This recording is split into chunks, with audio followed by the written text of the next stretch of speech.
When the Marquis's household came to deliver the betrothal gifts, Ning Yuanju walked past me and handed the gift list to my half-sister standing beside me. My mother stepped forward, her face stiff. "Marquis, perhaps you were momentarily excited and mistakenly gave the betrothal gift list to someone else."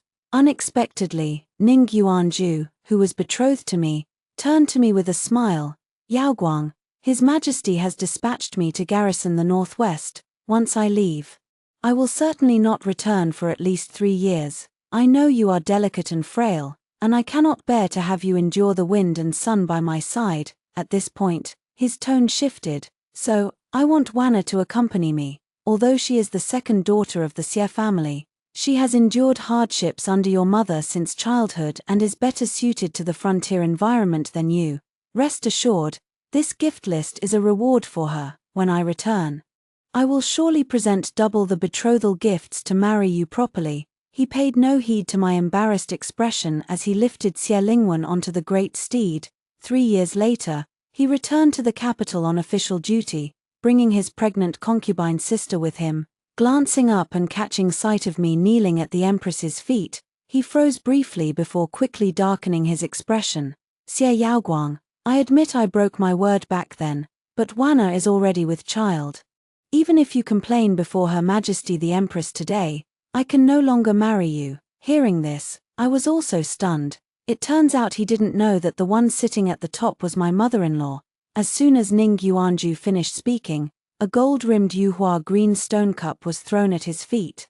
The atmosphere in the grand hall instantly turned icy, and the Empress's faint voice echoed, "Ning Yuanju, considering that you have just returned to court today and have made contributions to our dynasty, I will not hold you accountable for what just happened, but if you continue to spout such nonsense, I shall have to discuss this matter thoroughly with His Majesty." Hearing the implicit warning in her words, Ning Yuanzhou's expression shifted slightly. He shot me an unwilling glance but ultimately fell silent.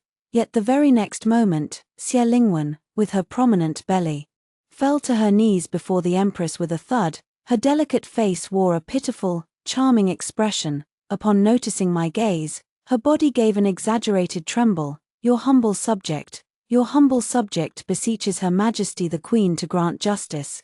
Seeing that the Queen had not yet spoken, Xie Lingwen cautiously glanced at me before continuing.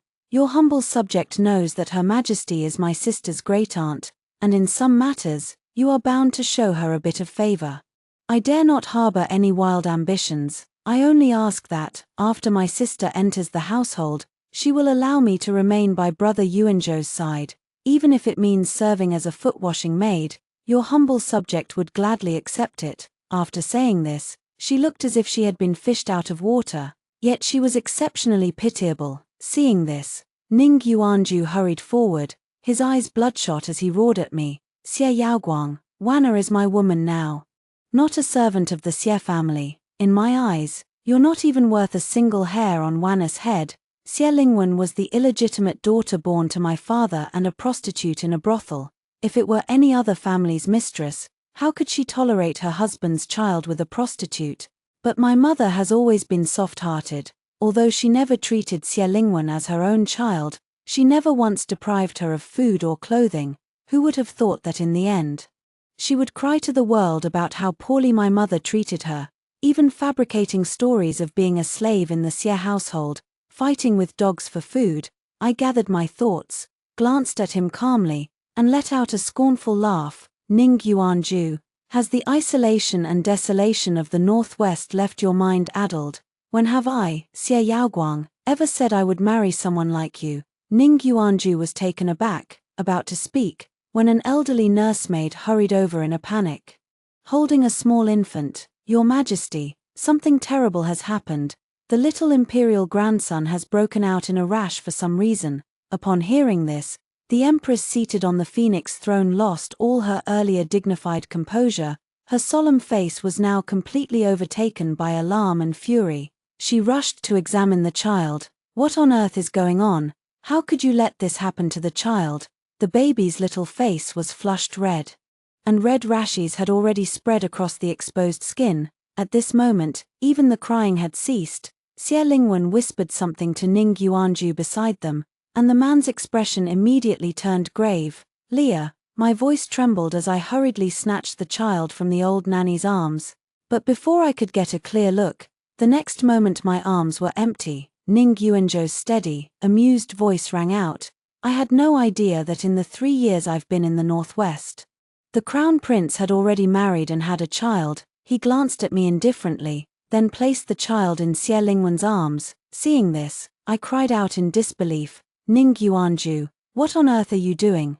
Give me back the child. The queen standing beside me was instantly enraged. Lord Ning, do you think your life is too long? Guards, seize him for me. Your Majesty, please do not be hasty. Ning Yuanzhou spoke at just the right moment, a confident smile playing on his lips as he then turned his gaze to Xie Lingwen. Just now, Wanna told me that the little imperial grandson was merely choking. As long as the foreign object in his throat is removed, he will return to normal. Xie Lingwen shyly lowered her head. Please forgive my presumption. Your Majesty, Wanna has merely learned some methods from the nomads in the borderlands, and I am certain I can save His Highness the imperial grandson. The Empress, seeing this, glanced at me. No, Lyre looks like he's having an allergic reaction. If it were just choking, why would he have red rashes all over his body? I stepped forward to intervene, but Ning Yuanzhou suddenly grabbed my wrist tightly. His face was cold and filled with impatience. Xie Yaoguang, you only care about showing off in front of Her Majesty the Empress, but are you willing to gamble with a living life? This is not the time for you to compete for credit. As she spoke, Xie Lingwen raised her hand fiercely and struck the infant's chest with a sudden, violent force. Leah, I let out a heart-wrenching scream, my face turning deathly pale as I nearly collapsed to the ground. The Empress was also terrified out of her wits, almost ordering the guards to behead Ning Yuanzhou and Xie Lingwen on the spot. At that moment, the old nanny's voice rang out with delight, his crying. The child is finally crying. The infant, who had been silent just moments before, now let out a few soft, whimpering cries. Hearing the cries, the color finally began to return to my face. Xie Lingwen handed the child to the Empress, her delicate face covered in beads of sweat. I have fulfilled my duty. Although the little imperial grandson did not vomit anything, the foreign object in his throat has been swallowed. The woman cast a smug glance at me before speaking softly. Sister, why are you so flustered, stopping me from saving the little imperial grandson? Could it be? She suddenly seemed to remember something, covering her mouth abruptly. Ning Yuanzhou quickly snapped back to reality, his gaze fixed intently on my face. Then he looked at me with an expression of utter disgust. Xie Yaoguang, I wondered why you came to the palace today. If I'm not mistaken, the incident with the little imperial grandson was your doing, wasn't it? Are you trying to force the Empress to issue a decree for me to marry you by using the merit of saving the young imperial grandson? As these words fell, all the palace maids present were so frightened that they knelt to the ground. Ning Yuanzhou still frowned in confusion, only to hear my icy voice continue, how dare you? Ah, Xie Lingwen's cry of pain cut off the words I was about to speak next. Wanna, Ning Yuanzhou rushed forward to support her. I saw Xie Lingwen clutching her stomach, leaning halfway against Ning Yuanzhou's chest, her beautiful eyes welling up with the delicate, girlish charm of a young woman. Please forgive my sister for laughing, she said. Perhaps it's because I'm nearing my due date, but the child in my belly often kicks me. I imagine that once born, he'll be just like his father, a lively little rascal. At this, Xie Lingwen shot Ning Yuanzhou an even more bashful glare. Ning Yuanzhou let out a sigh of relief, then affectionately pinched the tip of her nose. You're always so good at scaring me. He gently patted Xie Lingwen's belly, putting on a stern face as he scolded, little rascal, always kicking your mother. If you have the guts, come out right now and let your father teach you a proper lesson. His laughter abruptly ceased upon seeing my cold expression. He furrowed his brow and finally let out a sigh. Yaoguang, you must not be jealous. It's not that I won't marry you after all. Everyone knows you've waited for me for 3 years. I, Ning Yuanzhou, am not the kind of heartless, ungrateful man. Just wait until Wanna gives birth to a legitimate son. When the child's full-month celebration comes, I will marry you at the same time. At this point, he paused for a moment, ultimately too guilty to meet my gaze directly. When the time comes, I will make you my concubine. Upon hearing Ning Yuanzhou's absurd words, the mother-in-law beside us, after a moment of shock, turned pale with anger. I retorted coldly, Ning Yuanzhou, don't flatter yourself too much. I am already married, and Leah is my. In his arms, Xie Lingwen covered her lips, smiling as she interrupted me. Sister, you once said you would marry no one but the Marquis. Even when you learned that His Majesty had sent the Marquis to garrison the northwest, you sold all your dowry to buy military provisions and insisted on going with him. Xie Lingwen raised an eyebrow at me. Her expression filled with hidden pride and provocation. Although the Marquis ultimately chose me, your reputation for being desperate to marry is already widely known. I dare ask, which noble in the capital would still dare to marry you? Sister, Ning Yuanzhou first looked at me with a stubborn, unyielding gaze. Then his expression grew increasingly smug. He simply thought I was acting out of momentary anger. Yaoguang, I have kept all your kindness toward me in my heart. Besides, didn't the physician already diagnose that you are unable to conceive? Now that Wana has borne my child for you, you should be grateful. Why put on such a bitter and petty face? I recall the past, as if someone had poured a bucket of ice water over me in winter, chilling me from head to toe. I only hate myself for being blind back then. No one knew that Ning Yuanzhou not only dared not kill a person, but even dared not kill a chicken. Back then, he followed his father to the battlefield, but repeatedly deserted, becoming the laughingstock of everyone. Upon returning, his eyes were bloodshot, and he shut himself in his room, not taking a single step outside. It was I who, upon learning the news, found him and placed the sword in his palm. Ning Yuanzhou, no one is born a warrior. Even the old Marquis was once captured as a prisoner of war in his youth because his skills were inferior to others. You have practiced martial arts since childhood. As long as you break through your own limits, you are sure to achieve great things. Who would have thought that after I helped him overcome his inner demons, Ning Yuanzhou would either not kill at all, or once he started, he would become consumed by bloodlust. By the time he regained his senses, the sword had already been thrust into my abdomen, when he carried me, covered in blood, to find a doctor. The doctor only sighed and left a single sentence: the sword has injured the womb. This woman will find it difficult to bear children in this lifetime. Upon hearing the diagnosis, Ning Yuanzhou went mad.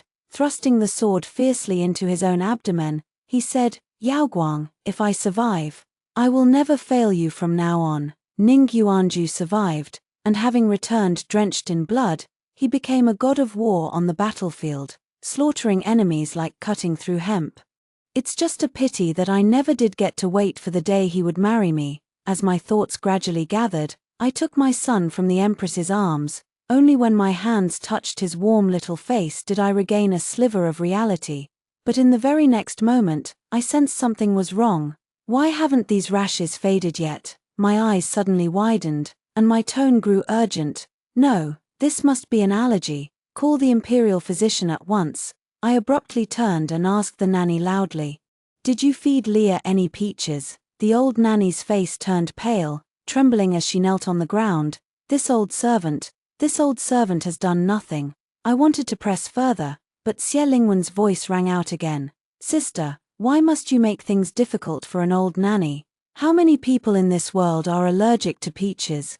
Could it be that you are resentful for not being able to save the little imperial grandson, and now you want to stage this play all over again?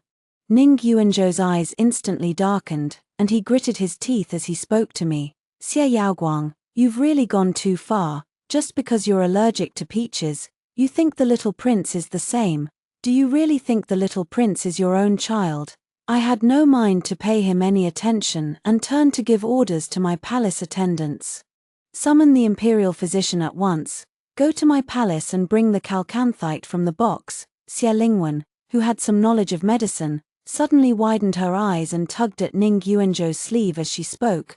What does sister want with blue vitriol? Blue vitriol is poison. Brother Yuanzhou, hurry and stop her. Don't let sister do anything foolish. The palace maid soon arrived, and the mother-in-law, still uneasy, quickly spoke up. Yaoguang, are you sure you're all right? I looked at her and nodded seriously. Trust me. Only then did my mother-in-law turn her face away, not daring to watch the next steps, but just as I was about to feed the child that calcanthite, Ning Yuanju fiercely knocked the thing out of my hand. Xie Yaoguang, have you lost your mind? Harming the imperial grandson is a crime punishable by the extermination of 9 clans, he panted heavily, glaring at me with frustration and disappointment. I know you only want to gain merit in front of the Empress. Fine, since you're so eager to marry, I'll agree to it. Now you should be satisfied, brother Yuanju. Xie Lingwen's face turned deathly pale, and a stream of tears instantly fell. Ning Yuanju was immediately flustered, reaching out to gently wipe the tears from the corner of her eye. Wanna, don't cry. I won't abandon you either. After all, you are the woman who bore me my legitimate son. The position of principal wife will still be yours, he said with some difficulty. It's just that the position of the secondary wife. Upon hearing this, Xie Lingwen finally felt completely at ease and revealed a gracious, appropriate smile. I understand everything. The position of the secondary wife should go to my elder sister. Ning Yuanju smiled with relief. When he turned to look at me again, I had already fed the calcanthite on the ground back into Leah's mouth. After taking the medicine, Leah kept vomiting filth from her mouth. Xie Lingwen suddenly let out an exaggerated cry. Sister, how dare you kill the imperial grandson? Ning Yuanzhou's face changed drastically, and before anyone could react, he kicked me to the ground. My face slammed heavily into the pillar. Seeing no way to avoid it, I shielded Leah and tightly closed my eyes. The next moment, before the pain arrived, I fell steadily into a familiar embrace, accompanied by the sharp, anxious voice of a eunuch. How dare you harm the crown princess and the little imperial grandson? Seize the assassin at once. Ning Yuanju, you have some nerve. As soon as Shen Qing'an entered the door, he saw that Leah and I were nearly in danger, and his breath almost stopped. He held me. Are you all right? Are you hurt? In his anxiety, Shen Qing'an's face turned pale. The Empress looked even more livid. Ning Yuanju, surrounded by guards, was so frightened that he knelt down. Still looking utterly bewildered, seeing this, Xie Lingwen hurriedly recounted the whole story from beginning to end, even adding dramatic details while wiping away tears. I tried to persuade my sister, reminding her that calcanthite is highly toxic, but she was still determined to earn the credit for saving the imperial grandson in front of the Empress, hoping to force His Majesty to issue an imperial decree allowing the Marquis to marry her. The Marquis even said he was willing to take her as a co-wife, but my sister simply wasn't satisfied. Seeing the crown prince's face grow increasingly dark, Ning Yuanju quickly knelt down. Your Highness the Crown Prince, it is all my fault. I failed to control my woman, allowing her to act recklessly and poison the imperial grandson. If punishment is to be meted out, let all the blame fall upon me. Xie Lingwen looked at him in disbelief, her sobbing abruptly ceasing. Brother Yuanju. Ning Yuanju looked at her apologetically. Wanna, in the end, everything Xie Yaoguang did was for my sake. No matter what, I can't just stand by and watch her get her head chopped off by the crown prince. After saying all this, Ning Yuanju raised his head high, like a man ready to face death at any moment. The killing intent emanating from Shen Qing'an was almost impossible to rein in. At that very moment, the child in my arms stopped vomiting, and his face, which had been flushed with a bluish-purple hue, gradually regained a touch of rosy color. The imperial physician, who had rushed over in haste, confirmed after examination that both the child and I were fine. I let out a heavy sigh of relief, and tears involuntarily streamed from my eyes. Only then did the Empress feel at ease, holding the child as she went to find a wet nurse. Before leaving, she left Ning Yuanju for the Crown Prince and me to deal with personally. Seeing me cry, Ning Yuanju thought I was moved by his deep affection, and his tone became somewhat emotional. Yaoguang, you finally realize your mistake. Don't be so reckless in the future. Fortunately, the little imperial grandson is fine this time. At most, I'll just take a few hundred lashes for you and it'll be over. Shen Qing'an, who had just relaxed, turned even more grim upon hearing these words. Ning Yuanju, how dare you? The crown princess of this palace is not someone you can casually fantasize about. Ning Yuanju gave him a puzzled look. Your Highness, when have I ever fantasized about your crown princess? After speaking, he stood up and pulled me behind him, then sternly scolded me. But you didn't follow the rules and angered the crown princess. He habitually furrowed his brows. Xie Yaoguang, how many more times must I tell you? Though I am a renowned marquis on the battlefield and your childhood betrothed, neither of these gives you the right to act so arrogantly. You come from a humble background, born into a merchant family. Though you have the empress as your aunt, the blood ties are distant at best. Do you truly believe that if you anger the crown princess, the empress would take your side? How utterly naive. I shook off his hand, stepping back with clear annoyance, and lifted my eyes to give him a cold glance. Ning Yuanju, what on earth is going through your mind? Can't you even consider that the crown princess Shenqingan mentioned might be me? Xie Lingwen's sharp cry rang out. How dare you? Her face was deathly pale, but she suddenly darted forward, knelt before Shenqingan, and kowtowed several times. Your Highness the Crown Prince, my sister misspoke in a moment of thoughtlessness. Please do not hold it against her. My sister has been willful and unreasonable since childhood.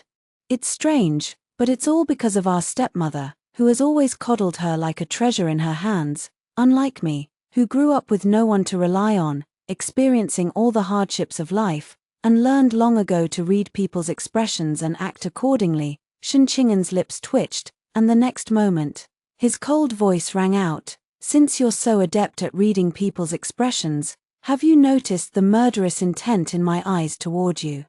Xie Lingwen's face paled, and her body trembled heavily. Ning Yuanju immediately grew anxious, dragging me before Shenqingan and raising his foot to kick fiercely at my legs. With a thud, I fell to my knees clumsily before the crown prince. Xie Yaoguang, hurry up and apologize to the crown prince. Wana was targeted by the crown prince because she helped you. Speak up now. Ning Yuanju's clamorous voice buzzed in my ears like a mosquito, but before I could utter a word, the crown prince suddenly delivered a fierce kick to the man's chest. A sharp pain shot through Ning Yuanju's chest. He stumbled, shattering dozens of celadon vases before barely managing to steady himself and avoid collapsing to the ground. Just as I turned my head, I saw Crown Prince Shenqingan helping me up. Shenqingan looked at him coldly, his voice like the icy chill of winter. Marquis Ning, you have quite the audacity, daring to humiliate my crown princess right before my very eyes. Tell me, what punishment do you think you deserve? Ning Yuanju's breath hitched, feeling as if someone had struck a heavy drum beside his ear, the vibration overwhelming his senses and plunging his vision into darkness. His lips trembled as he struggled to speak. You said Xie Yaoguang is your what?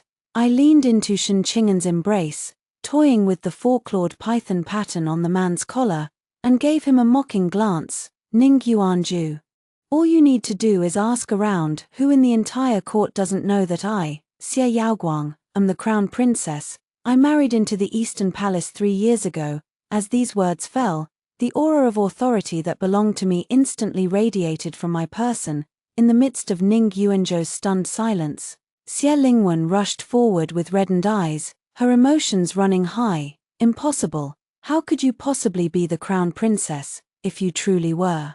Why would you still plot against the imperial grandson? I stared at Xie Lingwen's frenzied appearance, my voice growing even colder. Xie Lingwen, you only know that calcanthite is a poison, but you are unaware that it can also be used as an antidote. Since childhood, I have been allergic to peaches, and whenever I accidentally consumed them, I would use calcanthite to induce vomiting. That is why I always keep such a toxic substance in my palace. As these words fell, my gaze swept over the trembling old nanny. The other party fell to her knees with a thud, weeping and wailing as she begged for mercy. Spare me, crown princess. This old servant did not deliberately conceal anything. I truly did not know that the little imperial grandson was allergic to peaches. If I had known, I would never have fed him a bit of soft peach out of curiosity. I beg the crown prince and crown princess for mercy. Spare me, please. The old nanny paid no heed, kowtowing so fiercely that she soon broke the skin on her forehead, blood seeping out, beat her to death with the staff. In the palace, the greatest taboo is a soft heart. For a treacherous servant who nearly caused the death of my own son, I could muster no pity whatsoever. Shun Qing'an signaled with his eyes for the attendants to drag the old nanny away. Upon learning the truth, Xie Lingwen was completely speechless, and at this moment, Ning Yuanju fully realized the fact that I had truly married the crown prince and given birth to a child. The once proud expression on his face completely transformed into screams and roars. Xie Yaoguang, why didn't you wait for me? I clearly told you that I would return in just 3 years to marry you. Why couldn't you even wait for these short 3 years? In his tone, I seemed like a woman clinging to power and influence. I narrowed my eyes, but my fingers clenched tightly one by one. Ning Yuanju, back then, you humiliated both me and my mother in such a manner, and in front of all the common people, you handed the betrothal gifts meant for me to Xie Lingwen. Do you know how much criticism my mother and I endured because of you? I suddenly pointed at Xie Lingwen. You publicly accused my mother of being harsh for the sake of this woman. But tell me, which family's matriarch, while being harsh to a concubine-born daughter, would still provide her with good food and drink, and even support her education and learning? Ning Yuanju choked on his words, speaking with a guilty conscience. I was just anxious in the moment, that's why. I sneered and continued. Back when I learned you were sent to the northwest by His Majesty, I even exchanged my dowry for provisions, ready to follow you to that frontier region. My gaze bore into him intently. But what did you do then? You said I was too delicate and frail to adapt to the harsh environment of the frontier. Then turned and left with my stepsister, not forgetting to take the 100,000 catties of provisions I had prepared. I pointed to the scar on my abdomen where he had once wounded me with his sword and spoke the final words with a heavy heart. Ning Yuanju, from beginning to end, I, Xie Yaoguang, have never owed you anything. I watched as Ning Yuanzhou's face gradually paled, his entire being shifting from spirited and vibrant to appearing as if he had lost his soul. Having said this, I turned my back to him. Shun Qing'an naturally couldn't stand to see this and, with a cold expression, ordered the guards to drive him away, escort Marquis Ning and his companion out of the palace. In a daze, they returned to the Marquis's residence. Suddenly, Xie Lingwen beside him clutched her abdomen, cold sweat beading on her temples. Brother Yuanju, it hurts so much, I think I'm going into labor. Upon hearing this, Ning Yuanju forced himself to snap out of his stupor and called for the servants. Hurry, go fetch the midwife, quickly. For 3 full days and nights, Xie Lingwen had not yet given birth to the child. Just as Ning Yuanju was in a state of extreme anxiety, the enemy forces from the northwest launched another invasion, and the emperor dispatched him to suppress them. With no other choice, Ning Yuanju could only settle the affairs of his household and lead his troops forward. Yet this time, Ning Yuanju, a seasoned veteran of the battlefield, felt a sudden flicker of unease in his heart.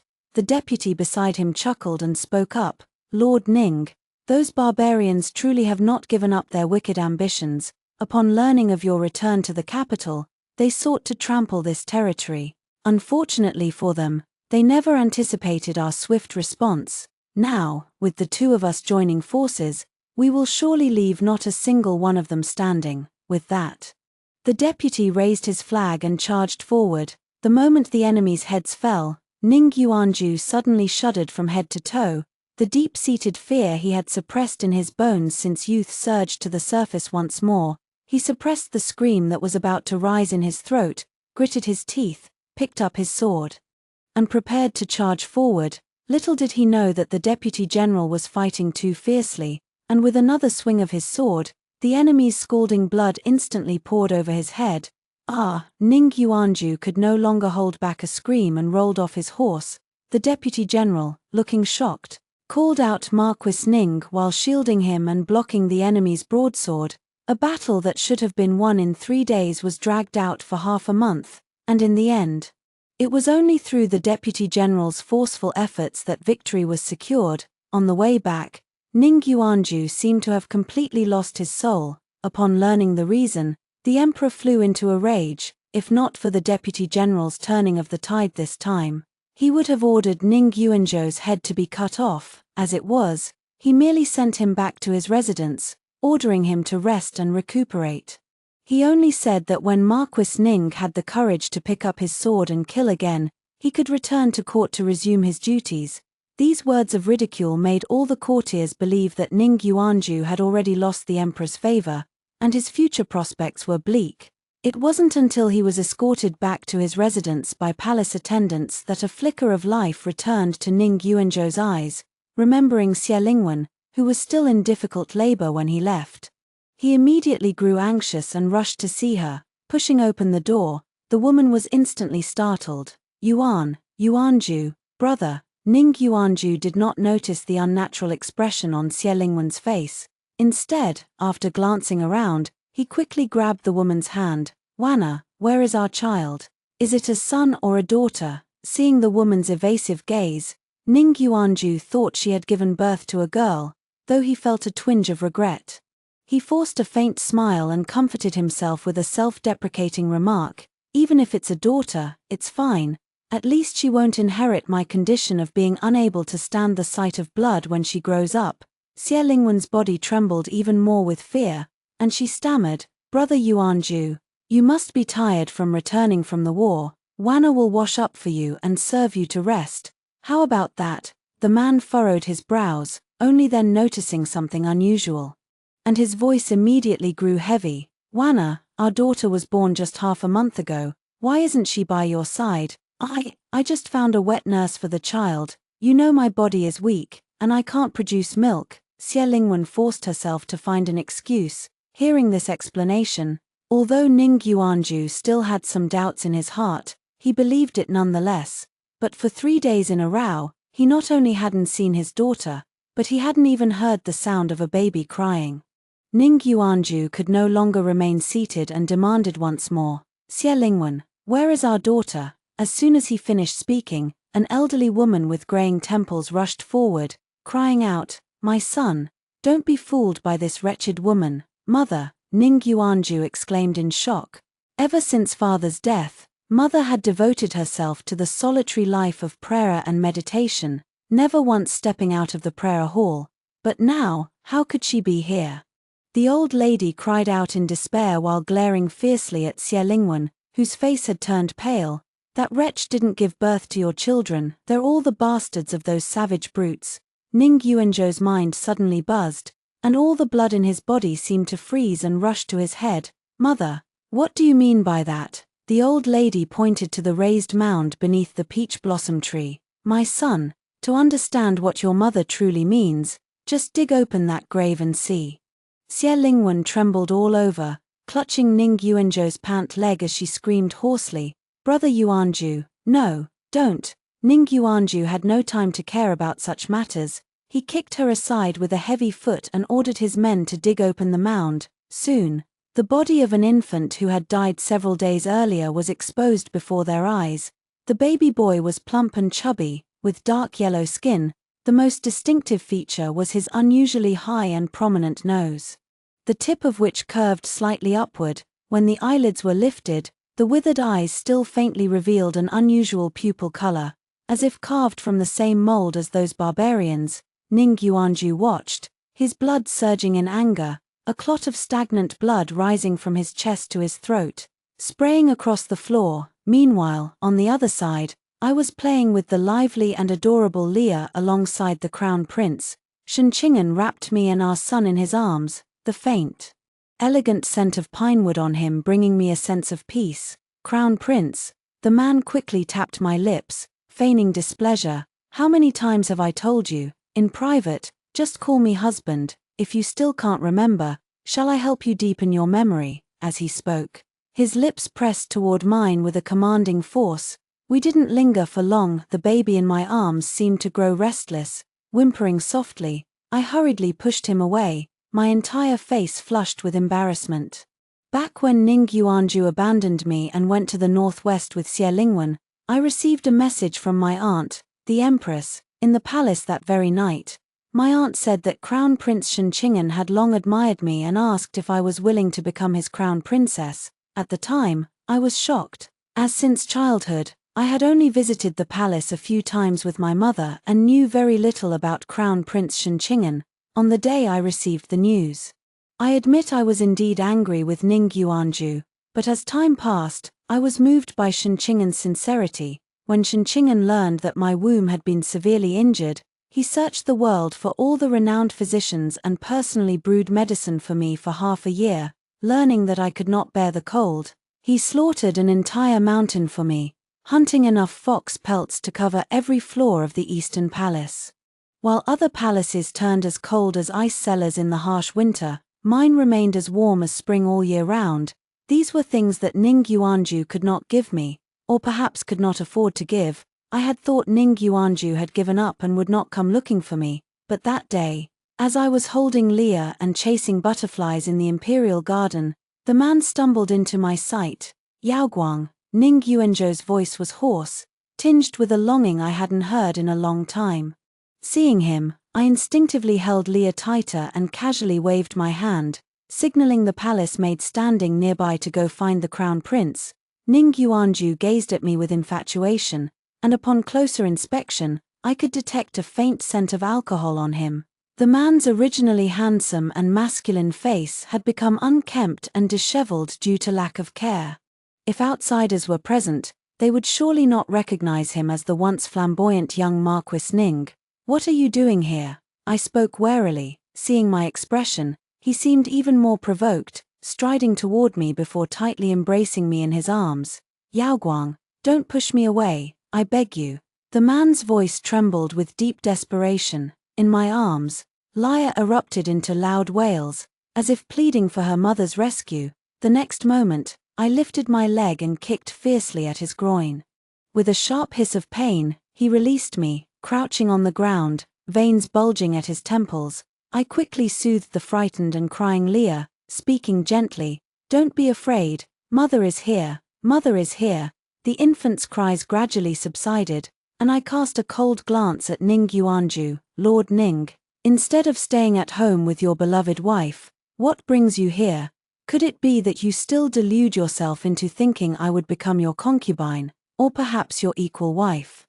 Ning Yuanju rose from the ground in pain, his eyes red as he looked at me. "Yaoguang, it's my fault. I should never have taken that wretched Xie Lingwen to the northwest back then." When he mentioned Xie Lingwen, his voice was filled with a murderous rage, as if he wanted to cut her down. "Do you know, that wretched woman actually went behind my back, mingling with those northwestern barbarians, and even gave birth to this half-human, half-monster child.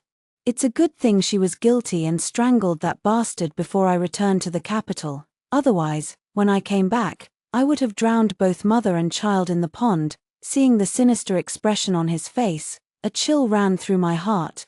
I felt even more grateful for my decision to marry Shen Qing'an back then. Ning Yuanju suddenly grabbed my hand. "Yaoguang, please help me one more time." "Let go, Ning Yuanju, I have nothing to help you with." After saying that, Ning Yuanju handed me a sword. His eyes were filled with longing. "No, you definitely can. Back then, your method made me unafraid of blood from then on, so now you must have a way too, right? Just like you did back then, or something else. Whatever you do, I only beg you to help me overcome the fear in my heart." I remained silent, not uttering a word, while Ning Yuanju continued to speak, his voice trembling. "Yaoguang, I believe you absolutely cannot bear to see me like this, right? Back then, wasn't it also because you couldn't bear to see me in such a state that even when I hurt you there, you never blamed me once?" His tone was so presumptuous that it fueled my anger. I picked up my sword and pressed it against his chest. "Ning Yuanju, you are far too arrogant. My feelings for you vanished long ago. Now, not only will I not help you, I don't even want to lay eyes on you again." Upon hearing this, Ning Yuanju still did not believe it, as if unafraid of death. Pressing his chest forward another inch, "Yaoguang, stab me with your sword once more. It was I who wounded you back then, and now it is your turn to wound me. Please, I beg you." His eyes were filled with humility, and in the next moment, a cold voice rang out. "This crown princess's hands are not suited to be stained with blood. How about I take her place and deliver this sword strike on her behalf?" With that, a chill ran down Ning Yuanju's spine as a silver sword pierced through from his shoulder blade. The man let out a muffled, agonized groan before collapsing to his knees on the ground. I quickly retreated behind Xianxia, holding the child, and looked at him with a pitiful expression. Husband, you've finally come. The little one in my arms seemed to have found a safe haven. Giggling with a soft, chirping sound, I helplessly pinched his rosy, plump little cheek. You. Ning Yuanju struggled to stand up despite the pain, his gaze fixed fiercely on Xianxia. Your Highness the Crown Prince, don't you think you're meddling too much? Xianxia curled his lips, not bothering to conceal the murderous intent in his eyes. Ning Yuanju, do you really still think you're the heroic and battle-hardened Marquis Ning in our father's heart? Now, forget about stabbing you with a sword even if I were to cut off your head right here. Our father wouldn't blame me in the slightest. Ning Yuanju was left speechless by the retort and shifted his gaze onto me. Yaoguang, I don't believe you have no affection for me at all. Just think of it as helping me, helping our Ning family. I can no longer be called a coward by others. Seeing the madness gradually spreading across his face, I slightly furrowed my brow. Ning Yuanju, you asked me to stab you with a sword, isn't it just to ease the guilt you feel toward me? But I refuse to grant your wish. If you truly wish to die, then go and take your own life before the Emperor in the Grand Hall. Why put on this act of madness and play the pitiful role in front of me? Ning Yuanju's face paled, a flicker of guilt flashing in his eyes, but he had no chance to explain further. Yet Xianxia's sword came at him once more. Unable to fend it off, he could only leave in frustration. The Emperor never summoned Ning Yuanju again. Nor did he allow him to participate in any further battles. At the street corner, the blind storyteller began singing the songs of those days once more. The Ning family's son stands 8 feet tall, yet cannot lift a hand or bear a burden on his shoulder. When the rooster crows, he sees chicken blood and wets his pants. Upon hearing this folk rhyme, Ning Yuanju went mad on the spot. He took up a sword in the street, stabbed himself hundreds of times, and died a gruesome death right there.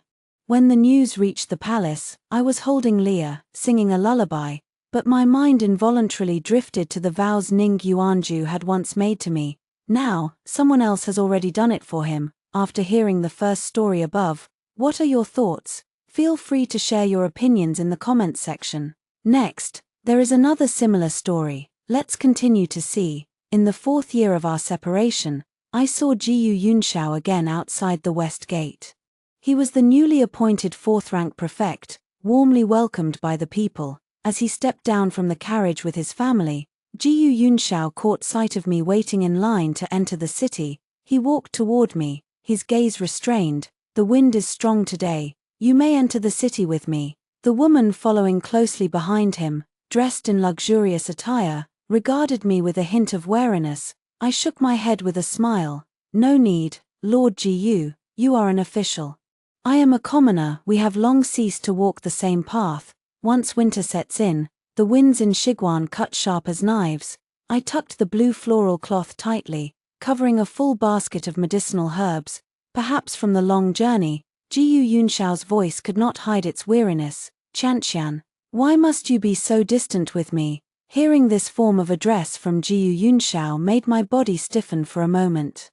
Even when we were married as husband and wife, he adhered to the principle of mutual respect, only changing from Miss Yi to Yi Qian. Now that he has another family, his deliberate closeness inevitably makes me uncomfortable. As for the events of the past 4 years, there's really no need to bring them up again. Facing the cautious, probing glances of the common folk, I simply kept my mouth shut, standing quietly at the very end of the line, waiting to enter the city. After a tense moment, Jiyu Yunxiao sighed softly and was about to board the carriage, yet upon seeing the bruises on the back of my hand, he suddenly clenched his fists tightly. Over these years, has anyone troubled you again? Though the words were directed at me, his gaze coldly swept toward Liu Tongji, who was leading the team to greet us. At that moment, his expression held 3 parts of flattery and 7 parts of nervousness. No one could have imagined that the young man from the Jiyu family, once bullied by everyone, would one day turn his fate around. Nothing, I just tripped while gathering herbs. I lowered my gaze to adjust my sleeves, only to have my wrist suddenly seized by Jiyu Yunxiao. Let this official take a look at once. His palm was scorching hot, and with a strong grip, it sent a fine, dense pain radiating from my sprained spot. Only when he saw me furrow my brows did Jiyu Yunxiao belatedly release his hand. Apologies, this official has been discourteous. The distance between Jiyu Yunxiao and me, just 3 steps apart, seemed to freeze even the wind in place. Just as I was fretting over how to extricate myself, the woman behind Jiyu Yunxiao gently tugged at his sleeve. Husband, who is this young lady? The woman was dressed in fine brocade, and her set of jade ornaments was of priceless elegance. Despite her restraint, the trace of disgust in her gaze made it clear she had already guessed my identity. I am the commoner wife who took advantage of the Jiyu family's misfortune to demand repayment of a favor, and she, Lu Shuhua, is the daughter of a grand secretary, once Jiyu Yunxiao's childhood sweetheart and fiancé. Just look at the contrast between our current situations to understand. Jiyu Yunxiao's marriage to me was a mistake. Divorcing me and returning to the capital is setting things right. He was still struggling with how to begin. I had already given Lu Shuhua a slight bow. Greetings, Madam Prefect. There was no reluctance, much less sorrow. From the moment I personally signed my name on that divorce agreement, I had warned myself I would only move forward, never look back, until the former prefect sent someone to urge him. Jiyu Yunxiao had no choice but to enter the city first to complete the handover. The line of people waiting to enter the city began to move slowly. Familiar neighbors gathered around, repeatedly confirming Jiyu Yunxiao's identity with me. That's him, right? The Jiyu family boy who was exiled back then, couldn't even afford a steamed bun at his hardest times. Little Yi, you even helped him buy ink and brushes. I thought you had found your ideal husband.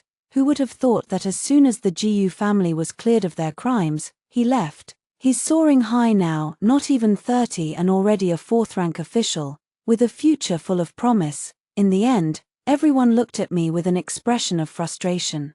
As if they were angry at my lack of resolve. Xiao Yi, you shouldn't have let go back then. The journey home, which used to take only the time it takes for a stick of incense to burn, today felt like it took an eternity. As soon as I entered the courtyard, a Jiang came over and started sniffing around me. A Jiang is the yellow dog I've kept to guard the yard for quite some years now.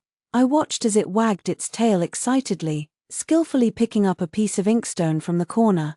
I couldn't help but feel a bit helpless. Its nose is sharp, it must have caught Jiyu Yunxiao's scent. That inkstone was originally a broken piece of a writing slab. In the past, in this courtyard, Jiyu Yunxiao would always throw the stone away, then have Arjiang retrieve it. I knew in my heart that Arjiang's favorite person was Jiyu Yunxiao. The day he left, Arjiang chased after him for a long, long way. When I parted ways with Jiyu Yunxiao, I didn't feel much sorrow. But the thought that even Arjiang was about to abandon me, leaving me to live alone once again, sitting in the sunset, my tears simply wouldn't stop. Later, Arjiang dragged himself back, his paws worn and bleeding, looking utterly dejected. I was still sulking and hadn't given it any bones to eat for 3 days. At this moment, I patted Arjiang's head, just as I was thinking about how to explain to it that Jiyu Yunxiao was no longer the same Jiyu Yunxiao. Arjiang suddenly dashed toward the courtyard gate. I had barely turned around when I collided with Jiyu Yunxiao's pair of pitch-black, icy eyes. Xianxian, have you been blaming me all along? If only you had been willing to leave with me back then. At this point, Jiyu Yunxiao's voice faltered. I stared at him for a long moment, then smiled indifferently. It seems Jiyu Yunxiao has always been quite clear in his mind. For years ago, he appeared to give me a choice, but in truth, for me, there was no way out at all. After the Jiyu family was convicted and exiled to Xiguan, their political enemies frequently instructed Liu Tongji to create obstacles for them. They stole grain, smashed water jars, and even burned the documents Jiyu Yunxiao had painstakingly copied all night, causing him to be punished. Because of this, old lady Jiyu was so angry that she fell seriously ill. Jiyu Yunxiao searched all over the city but couldn't find a single medicinal herb, with a life at stake. I ignored the neighbors' warnings and brewed medicine for old lady Jiyu for 3 days straight. While I kept watch by the medicine stove all night, I occasionally dozed off. Every time I woke up, I could always see Jiyu Yunxiao sitting not far away. His eyes were very bright, as if a fire was burning within them.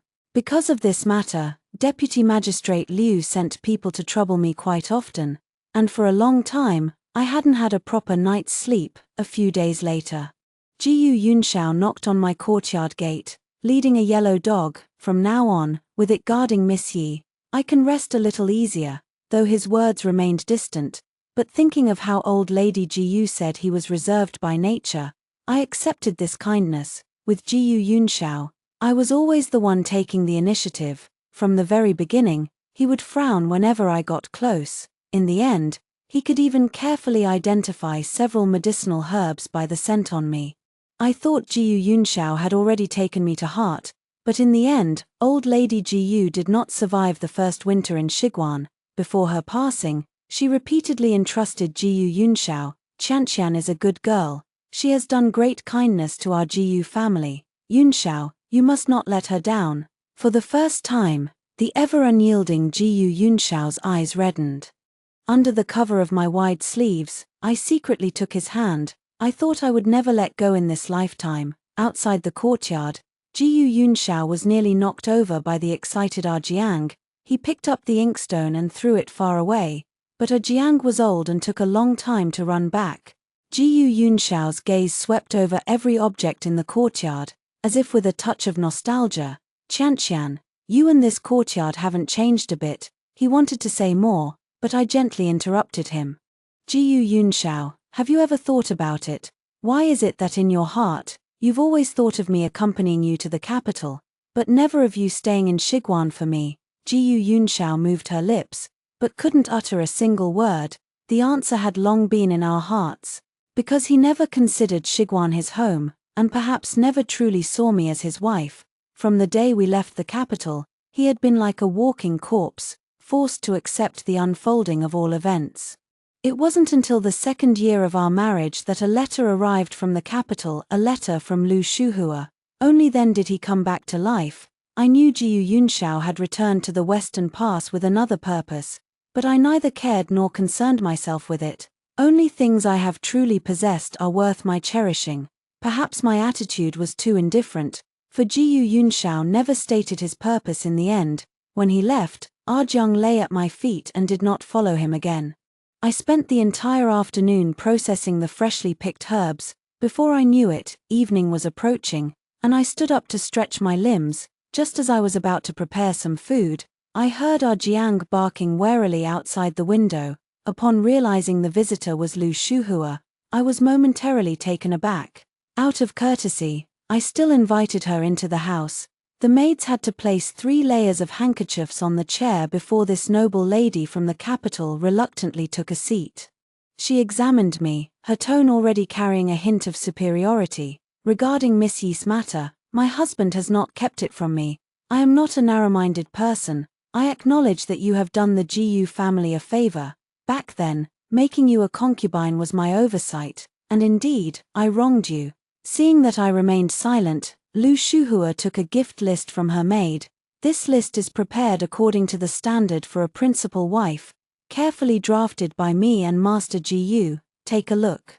Miss Yi, if there's nothing else you need to add, then prepare yourself and choose a date to enter the manor.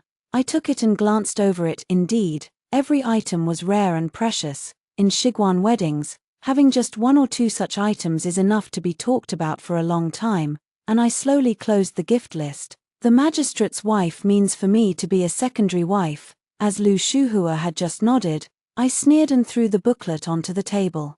The laws of our dynasty do not recognize co-wives. Put it nicely, but isn't it still just a concubine? The maid beside Lu Shuhua immediately darkened her expression and raised her hand to slap me. You insolent wretch, being a concubine is already an honor for you.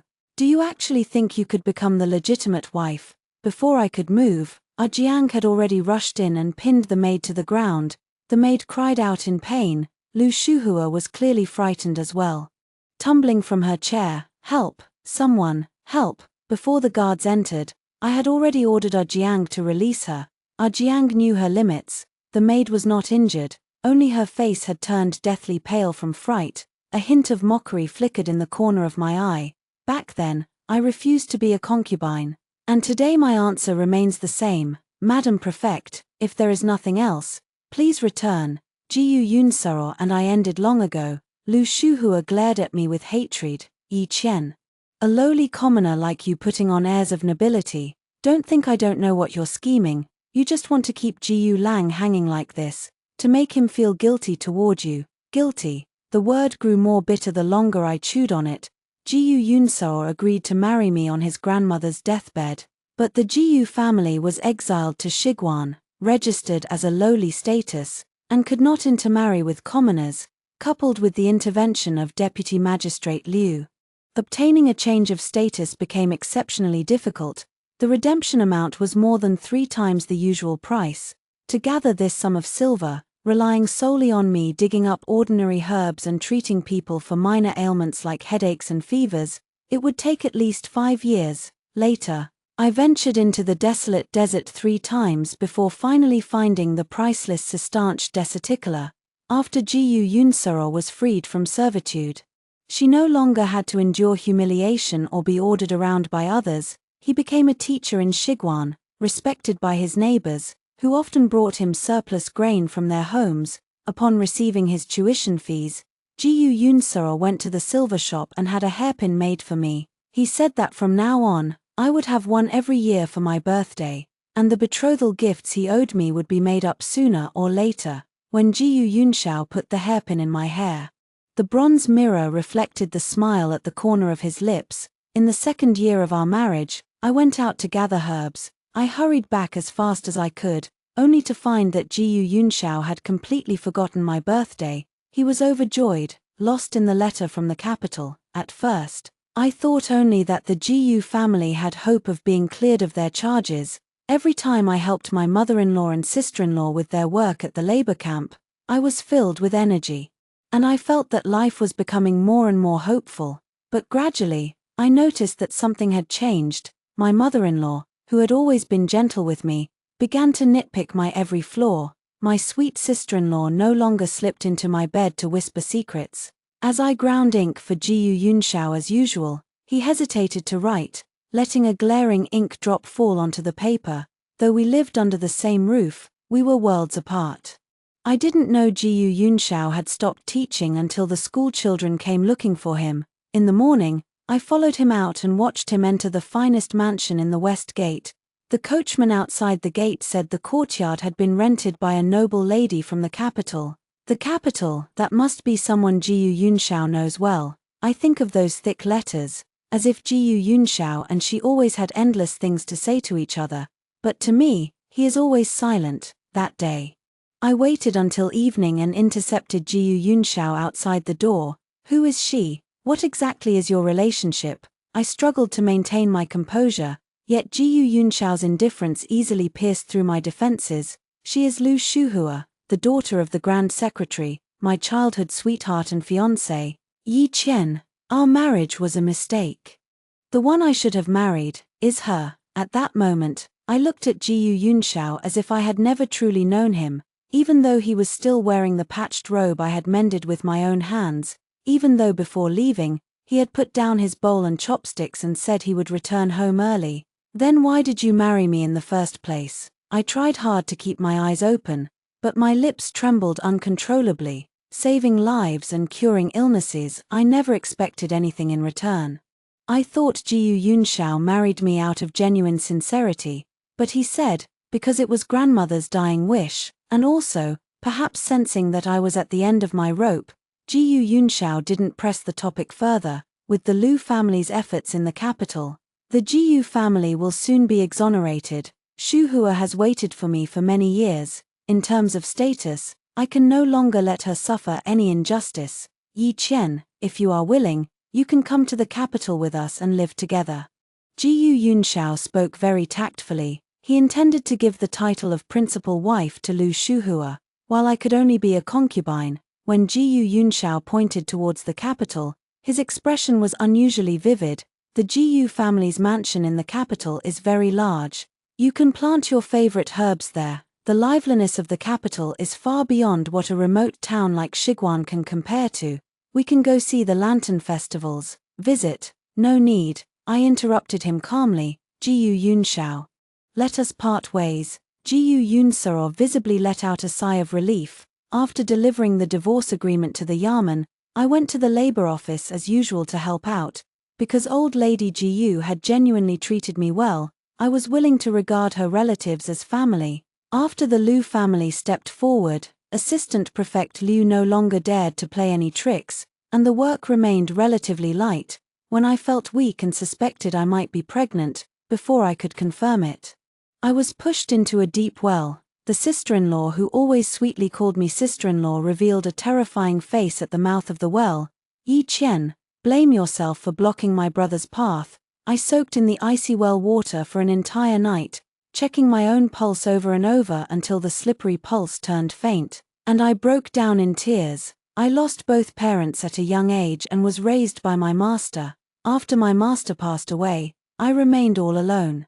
I thought meeting Jiyu Yunseo and his family was a blessing from heaven. The outcome, however, was a grave mistake. After I was rescued, I fell seriously ill. Once the Jiyu family cleared their name, not only did they take the life of my unborn child, but even if they had killed me, there would have been no justice to be found. Unable to confront them, I could only hide. Jiyu Yunseo had come several times, and each time I drove him away, he lingered by the window. When you've thought it through, you can send a letter to the Jiyu residents in the capital. I will surely send someone to fetch you. The only response he received was the silver hairpin I threw at him. The day the Jiyu family left the capital, I gathered Jiyu Yunseo's calligraphy, paintings, and clothes, and burned them all along with my one-sided affection. Jiyu Yunseo's guilt, I neither need it nor care for it. Looking at Lu Shuhua before me now, I felt a touch more pity. Madam Jiyu, aren't you tired of worrying every day that your husband might be thinking of another woman? Lu Shuhua's face turned ashen. Just as she was about to retort, she heard a maid scream, "Blood! Madam is bleeding. You wretched woman, if there is even the slightest harm to the child in my lady's belly, the master will surely have you skinned, your bones broken, and fed to the wild dogs." After Lu Shuhua and the others left, I painstakingly gathered the medicinal herbs in the courtyard that had been trampled. Given Jiyu Yunseo's current status and position, seeking revenge on me would naturally be effortless. Since I cannot avoid it, I can't be bothered to worry so much about it. I just didn't expect him to come so soon. Jiyu Yunseo came alone. He stepped into the house on his own, frowning at the simple, plain food on the table. "Is this what you usually eat? I prefer light flavors, but I never deprive myself.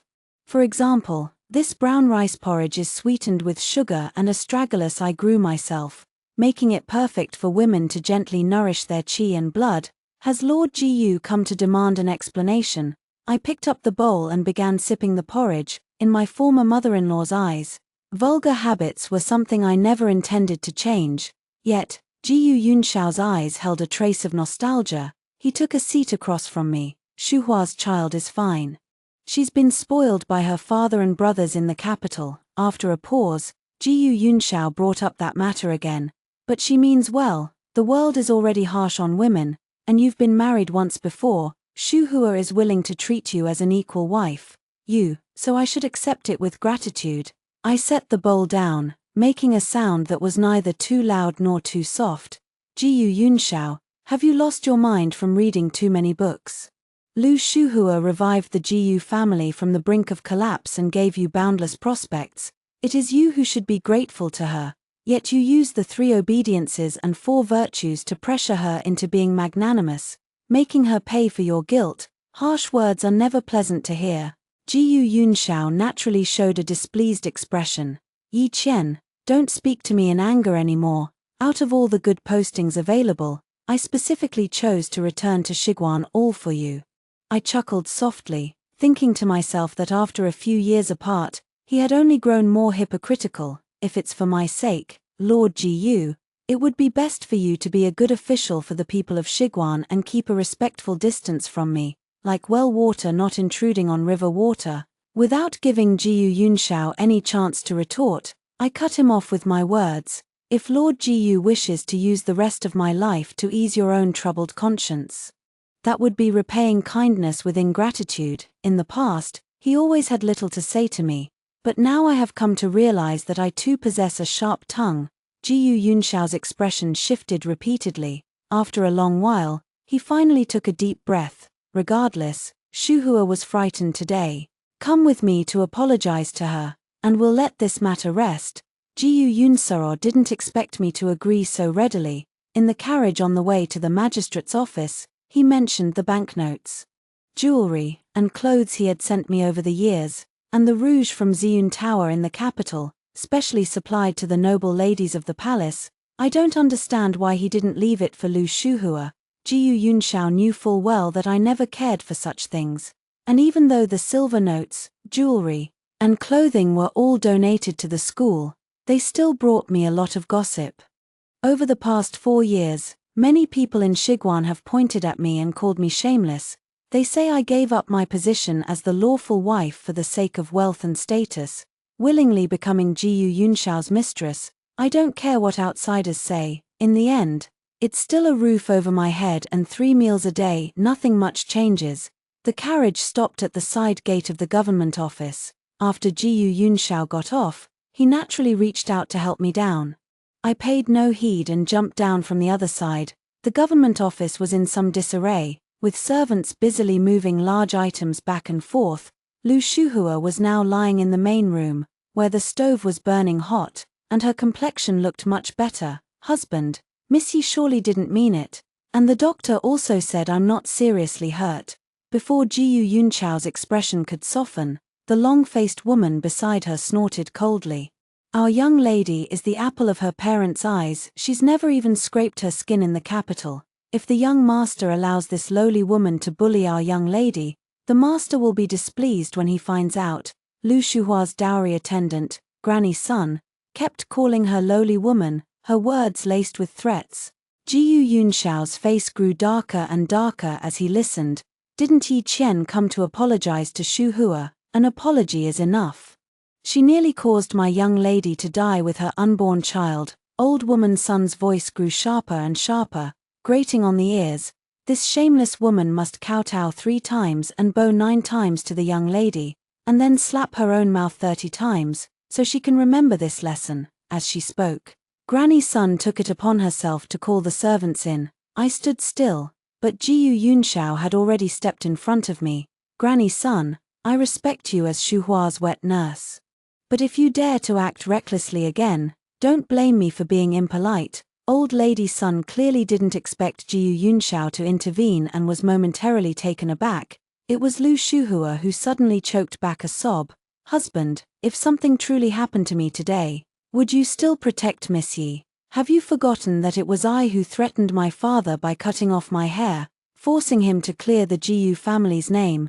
Jiyu Yunxiao's body trembled slightly, clearly showing his mind was in turmoil. After wrestling with himself for a long time, he finally turned around, yet his gaze dared not settle on me. Yi Qian, Shuhua is, after all, carrying a child. What happened today is no small matter. Please bear with it and kowtow to her as an apology. Upon hearing this, Lu Shuhua revealed a triumphant smile behind his back. I was smiling too, a mocking smile. Lord Jiyu, what about my child? No, I should say our child. Isn't he pitiful? Who should pay for his death with a life for a life? When Jiyu Yunxiao learned that I had lost a child, both before and after the divorce, his spine seemed to bend a little more under the weight of something heavy. Jiyu Yunxiao could easily betray a woman, but he could not escape the guilt. This is probably why I can't bring myself to hate him, nor can I forgive him in the end. The only choice left is to let go. After my miscarriage, I once thought about seeking justice for myself. But when I mustered the strength in my weakened state to find Jiyu Yunxiao's sister, Jiyu Yunyun, I learned that someone else had been the one to instruct her. My master has long held a grudge against the Jiyu family, so we absolutely cannot allow that woman surnamed Yi to follow young Master Jiyu back to the capital. Miss Jiyu, rest assured, once my young lady and Master Jiyu are happily married, as your sister-in-law, she will surely keep an eye out for a suitable match for you. The person colluding with Jiyu Yunyun was none other than Lu Shuhua's wet nurse, Granny's son. If I hadn't already decided to divorce, I would likely have died silently in that illness. Jiyu Yunxiao's eyes grew redder and redder. there is the regret of ignorance, and the anger of being deceived. When I produced the tally token that Granny's son had left behind in the tea house years ago to confirm the matter, Jiyu Yunxiao kicked her to the ground. You wretched slave, you truly deserve to die. After all these years in exile, Jiyu Yunxiao was no longer the frail scholar who couldn't even tie a chicken's legs. Seeing Granny's son's nose and mouth bleeding, she kept begging for mercy. Lu Shuhua overturned the medicine bowl. Jiyu Yunxiao, have you gone mad? Granny's son watched us grow up. Are you really going to ruin the friendship between the Lu and Jiyu families over some lowly commoner? These words were like a bucket of cold water, completely dousing Jiyu Yunxiao's anger. The Jiyu family had already lost its pillar, Master Jiyu. In this calamity, Jiyu Yunxiao's official career still relied on the support of his father-in-law, Yi Qian. Jiyu Yunxiao's eyes were deep, suppressing pain and guilt. What's past is past. Every time he weighs the pros and cons, it chills my heart. His wife, his child, his self-respect in the end, none can compare to his bright future. Fortunately, I no longer hold any expectations for Jiyu Yunxiao. This justice, I will claim sooner or later. I gathered the evidence and turned to leave, but Lu Shuhua stopped me with a sharp command: leave the token behind. As a family with a century-old legacy, the Lu family's tokens were meticulously crafted and bore unique marks, making them impossible to counterfeit. Naturally, it was the conclusive evidence of the murder. The old woman and the maidservant stepped forward to block my way, but they were all frightened back by the dagger I drew. But the last person standing in my way was Jiyu Yunxiao. Yi Qian, I know many things have wronged you, and I will make it up to you. Will you help me one last time? Please. Jiyu Yunxiao's humility made it impossible for me to connect him with the person he once was. Back then, though he was down on his luck, he still carried an unyielding pride. He would resist the oppression of Magistrate Liu, never begging for mercy even when beaten black and blue. He would shoulder the heavy burdens of the labor camp to protect his family. Despite being a scholar with only his frail body to rely on, he would rather go hungry for 2 days than not buy a pen. Others laughed at his foolishness, his stupidity. I once genuinely admired his persistence, but the Jiyu Yunxiao I liked has long since ceased to exist. Seeing me step back, Jiyu Yunxiao grew anxious and tried to snatch the token. Without hesitation, I swung my blade, cutting his arm, while Lu Shuhua clamored to have me arrested and sentenced. Jiyu Yunxiao still stared in disbelief at the bleeding wound. Yi Qian, you've really changed a lot, I responded with silence. People change, especially after enduring enough hardships. Lu Shuhua called for the officers and soldiers, intending to have me apprehended. Suddenly, an announcement came from within the courtyard. The governor of Western Xianxia has arrived. Both Jiyu Yunxiao and Lu Shuhua were taken aback. According to protocol, Jiyu Yunxiao was supposed to complete the handover before setting off to Yangcheng to meet the governor.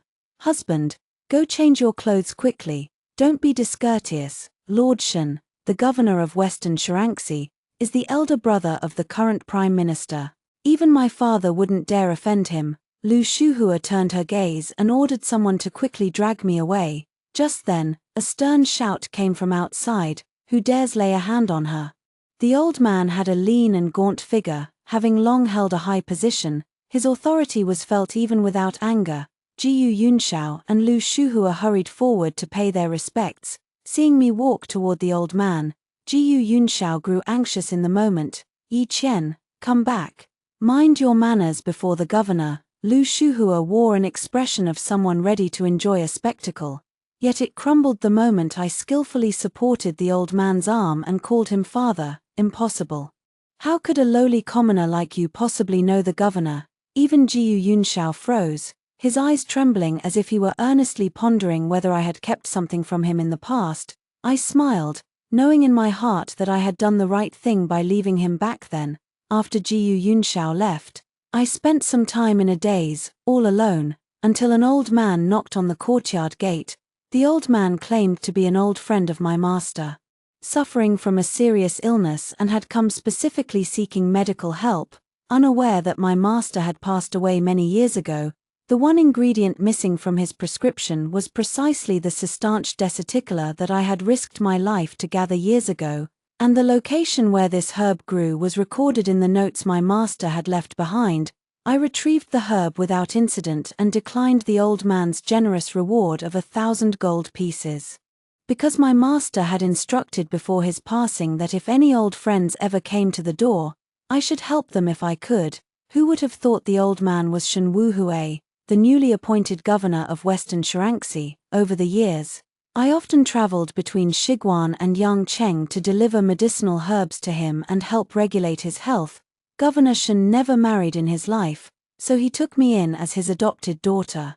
When he told me that Jiyu Yunxiao would soon be taking up his post in the Western Pass with his family, I was already prepared to seek justice for everything that had happened in the past. At first, Granny Sun stubbornly refused to reveal Lu Shuhua, but when a person has lived in comfort for too long, their flesh can no longer endure pain. After 20 strokes of the cane, she confessed everything. Back then, Jiyu Yunxiao wanted to take me back to the capital with him. Lu Shuhua, who had always resented him for having married me, instructed Granny Sun to manipulate Jiyu Yunyun in an attempt to cause my accidental death. Granny Sun recounted the details vividly, even describing Lu Shuhua's expression and demeanor at the time with striking accuracy. Unable to bear it any longer, Jiyu Yunxiao slapped Lu Shuhua across the face. "You poisonous woman, if I had known Xianxian was carrying a child at the time, I would never have agreed to the divorce." Jiyu Yunxiao, do you even believe those words yourself? Lu Shuhua covered her face, her eyes wide with fury. "You never loved Yi Qian, and you certainly don't love me. All you care about is your career. You are utterly heartless and faithless," Lu Shuhua said, following the path of promotion her father had arranged for Jiyu Yunxiao. All he needed to do was serve this term as prefect in Xiguan, paving the way for his entry into the Grain Transport Administration. In at most 10 years, Jiyu Yunxiao would be stationed in the central government, becoming a true minister trusted by the emperor. But as the saying goes, success and failure both come from the same source. Lu Shuhua was the mastermind, but due to her pregnancy, she was exempt from punishment, and Jiyu Yunxiao was sentenced to take the blame on behalf of his wife. His official rank was demoted to the 6th grade Tongpan, lower than the 5th grade Liu Tongji. This case will be truthfully reported by Magistrate Shen, making it difficult for even Lord Lu to continue shielding his daughter. As for the one who actually targeted me, Jiyu Yunyun, she was originally supposed to be sentenced to exile, but Lady Jiyu exhausted the family's savings to pay the ransom. Jiyu Yunyun had originally married into a respectable family in the capital. However, she was exposed for lacking virtue and failing to produce an heir in 3 years, leading to her being sent back home with a letter of divorce. Jiyu Yunyun spread rumors throughout the capital, claiming that Lu Shuhua had forced the matter in an attempt to clear her own name, but was suspected of being targeted by the Lu family in retaliation, abducted by bandits, and left dead in the wilderness. After completing his final duties in office, Minister Shen submitted a memorial to the emperor, requesting to retire and return to his hometown. Worried about his illness, I decided to leave with him. Returning to the small courtyard to pack my belongings, I realized how pitifully few things I had. I used to stubbornly consider Xiguan my home, but in truth, apart from my master, I have very few good memories to hold on to. Ajiang seemed to sense something. These past few days it's been anxiously hovering around me. I crouched down and gently rubbed its head. "Don't worry, I won't leave you behind." It was at this moment that Jiyu Yunxiao entered. He had lost the youthful spirit of their first meeting, nor did he carry the stern official authority from their reunion outside the Western Pass. Having offended Lord Shen, it was no surprise that he would spend the rest of his life in the position of a deputy prefect, grinding away until his oil ran dry and his lamp burned out. "Is there something you need, Lord Jiyu?" My tone was indifferent, no different from before, who he was no longer mattered to me. Yet Jiyu Yunxiao clearly found the words that followed difficult to utter. Miss Yi, there's something I'd like to ask for your help with. These days, Lu Shuhua has been deeply troubled, with clear signs of a miscarriage." Jiyu Yunsaro sent people to inquire at all the large and small pharmacies in Shiguan, but they were missing just one crucial medicine to protect the pregnancy. Coincidentally, the medicinal herbs I brought back this time could be put to good use. I casually pointed toward the wooden shed where the herbs were drying. No matter what Lu Shuhua has done, she has already paid the price. I have no intention of making things too difficult.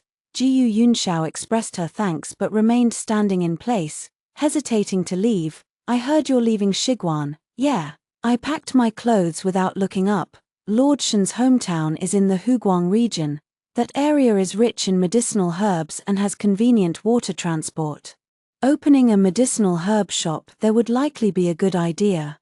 Is there anything else? After I had tied up my bundle and straightened up, I noticed Jiyu Yunxiao was still there, his words already carrying the intention of seeing me off. Jiyu Yunxiao looked hesitant, and finally took out that silver hairpin from his sleeve, perhaps from frequent handling.